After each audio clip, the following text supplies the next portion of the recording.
Et donc moi, je me suis retrouvé un peu dans cette situation où je ne me sentais plus en sécurité et qu'il fallait absolument que je quitte le territoire pour essayer de me préserver. Donc là, d'abord, j'arrive à Abidjan et puis d'Abidjan, je me dis, je ne peux pas retourner. J'arrive aux États-Unis et il y avait un président qui vient d'être élu qui s'appelle Donald Trump. Et lui, il a commencé à faire la chasse aux Haïtiens. Déjà, tous ceux qui sont un peu différents et l'immigration, c'était son sujet favori et tout. Et puis les gens ont découvert un chemin qui leur permettait de rentrer au Canada, le fameux chemin Roxham.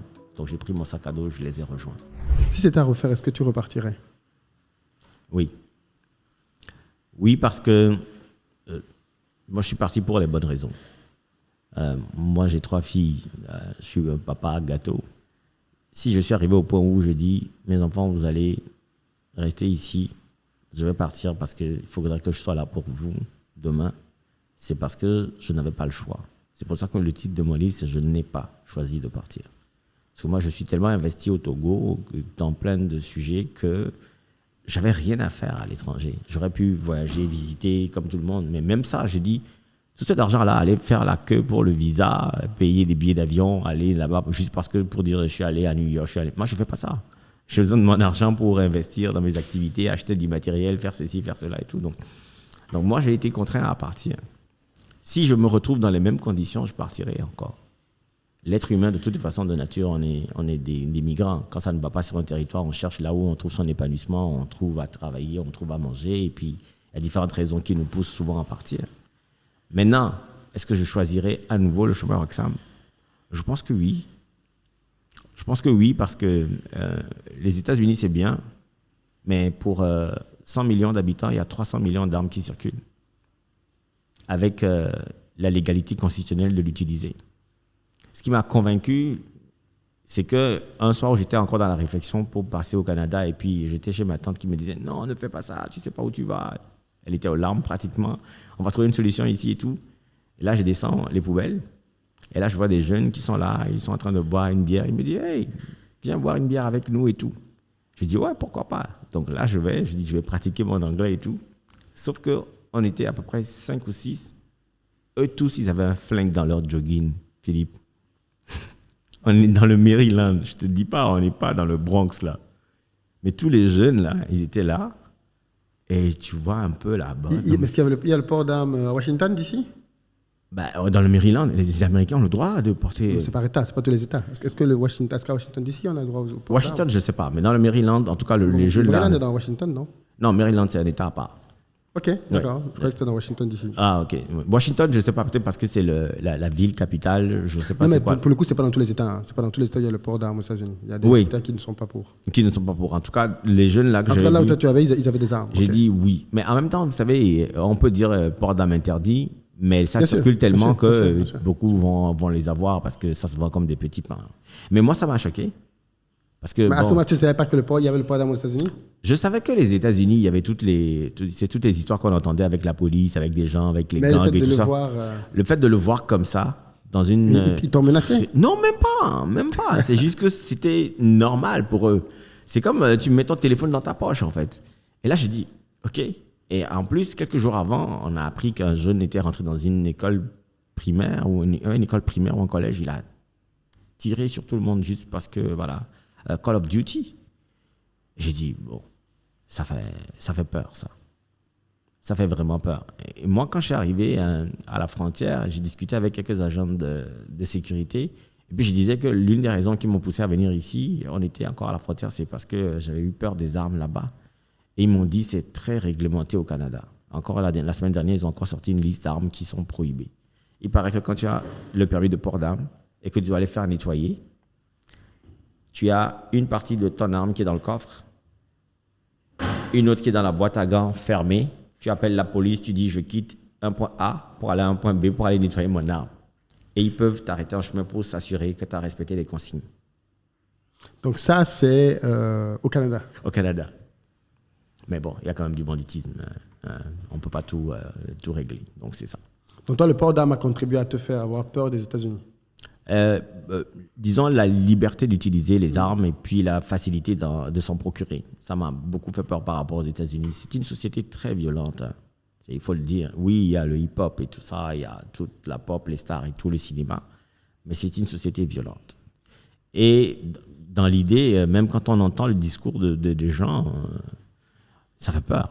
Ça fait vraiment, vraiment peur. Pas aux Mexicains, en tout cas. Non, et pas à beaucoup de gens, parce que tout le monde rêve de gagner en dollars. Mais la dernière fois, j'étais là, puis j'ai dit, mais eux, ils organisent une loterie Visa. C'est-à-dire que l'État américain a convainc les gens que si vous voulez venir ici, mais tentez votre chance. Je trouve ça violent par rapport à nos pays de départ. C'est-à-dire que vous compétissez, vous tentez votre chance pour avoir un visa pour aller. Ils ont mis le truc tellement haut que ça fait rêver, mais en réalité, sur le terrain, c'est pas comme ça que ça se passe. Les gens ont étudié, sont allés aux États-Unis, mais quand ils parlent parce qu'ils ont un accent différent des Noirs américains, ils sont regardés bizarrement. Mais c'est de l'anglais, mais l'anglais. La grande majorité des gens que je connais aux États-Unis s'en sortent pourtant bien financièrement. La très grande majorité. S'en sortir financièrement. Beaucoup mieux que. Qu'en France? Ah oui, beaucoup mieux. Et même qu'au Canada. J'ai l'habitude de dire que la diaspora états-unienne est la diaspora la plus riche. Je ne vois pas une partie de la diaspora africaine dans le monde, peut-être que toi qui as voyagé, tu pourras me dire, qui est plus nantie que la diaspora africaine des États-Unis. Mais ça dépend des éléments de comparaison. Le confort. Mais c'est beaucoup de crédit. Oui, mais dans la société occidentale, est-ce qu'au Canada, on ne prend pas de crédit? On prend de crédit aussi, mais c'est-à-dire qu'on va arriver aux États-Unis, les gens vont acheter des grandes maisons, on va penser que c'est du crédit. Oui. Et ça se rembourse, et des fois, difficilement. L'autre chose aussi, c'est que Même la qualité France, de vie. pas... La qualité de vie, vous savez, il y a pas. Nous, au Québec, on a l'assurance maladie. OK. Aux États-Unis, si tu arrives à l'hôpital et que tu n'as pas d'argent, tu n'as pas d'assurance privée, on ne te soigne pas. On ne te touche même pas. Et à l'Obamacare? L'Obamacare, c'est une daube. OK. Bon, mais parce que ça fonctionne pas. Il y a un système pour les plus pauvres. Pour les plus pauvres, mais encore, ils sont obligés de toujours avoir une assurance privée, sinon ils ne s'en sortent pas. Ça, c'est un. Donc, ce que toi, tu aimes au Canada, c'est le côté social. Il y a un côté social. Est-ce que c'est ce que tu aimes? Parce que moi, je questionne ça chez les gens qui vont mendier, pour qu'on les soigne, Parce que quand tu arrives dans une société comme le Canada, dans laquelle il y a beaucoup de travail, oui. Faut travailler. Oui, il faut travailler. Pour te prendre en charge. Il faut travailler. Pourquoi être content du fait que si tu es malade, on va te soigner gratuitement? Mais parce qu'on est une société. Quand on décide de faire société ensemble, c'est qu'on se renforce ensemble. On mais crée des conditions pour que tout le monde puisse... Pourquoi tu veux faire partie de ceux qu'on aide et pas de ceux qui aident les autres? Non, mais qui aide qui aux États-Unis? Ceux qu'on aide, on ne les aide pas from nowhere. Ce sont leurs contributions. Payer les impôts. Au Québec, nous, on paye le Québec. On paye les impôts au Québec, on paye les impôts au fédéral, au Canada. Et donc, après, il y a beaucoup d'impôts au Canada. Ouais. Tout ça contribue à créer des conditions où les plus vulnérables sont protégés. Et c'est pour ça qu'on fait société. On ne fait pas société pour que les gens se tirent les uns sur les autres, pour se dépasser les uns par rapport aux autres. C'est ça la mentalité américaine. Tu es contre le port d'armes? Contre le port d'armes, ça c'est sûr. Mais c'est que la mentalité américaine, c'est que voilà, j'arrive et il faut que j'ai le truc le plus gros que mon voisin. Et des fois, les Canadiens sont influencés. Hein. Il y a ce qu'on appelle au Québec le voisin gonflable. C'est-à-dire que c'est ton voisin, quand il fait une piscine, tu dois faire une piscine. Quand il achète une SUV plus grosse, tu dois acheter la plus grosse.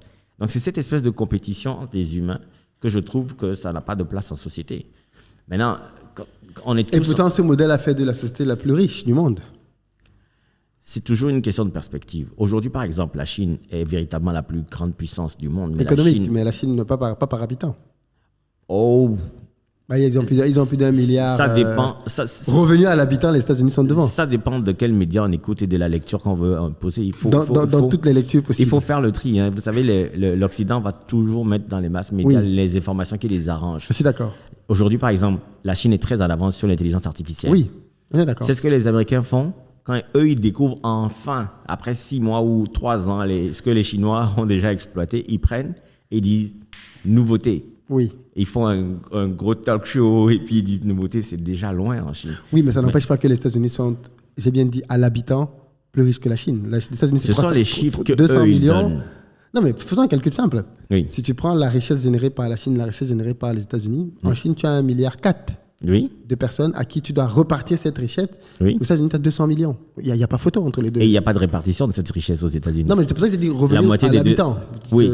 Statistiquement, revenu à l'habitant, quand tu prends le PIB des États-Unis, qui reste encore supérieur à celui de la Chine pour le Oui. moment, et que tu le divises à l'habitant, le revenu est supérieur aux États-Unis. Mais ça ne rentre pas à dans la les Chine. poches de l'habitant, justement, c'est ce que je dis. Non, mais c'est un calcul, c'est une Oui. unité de mesure. C'est une unité de Et donc, mesure. c'est une unité de mesure qui n'est pas, qui ne change pas la vie du citoyen qui paie les impôts. C'est-à-dire qu'eux, ils vont dire, oui, d'accord, on divise, donc ça donne tant à tant, mais lui, il n'a pas ça dans sa poche. Il doit prendre crédit, il doit prendre des assurances. Donc, ça revient à ce que je disais, tu aimes le côté social du Canada. C'est pour ça qu'on fait société, Philippe. Si on se met ensemble, si on ne peut pas s'entraider, et si on doit compétir l'un contre l'autre, à quoi ça sert? C'est quoi l'humanité au final?